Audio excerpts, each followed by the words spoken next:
28 กรกฎาคมมาบรรจบขอน้อมนบบาทบงพระทรงศรีวันเฉลิมพระชนมพรรษาพระภูมิร้อยชีวีน้อมจิตอธิษฐาน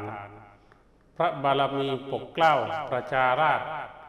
ทรงประกาศกอบเกื้อร่วมประสานปวงชาวไทยมีสุขพ้นภัยพาน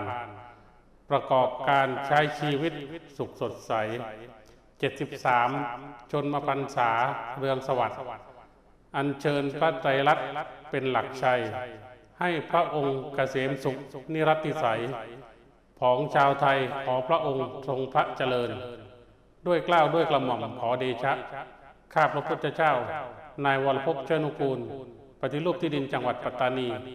พร้อมด้วยเจ้าหน้าที่สำนักงานการปฏิรูปที่ดินจังหวัดปัตตานี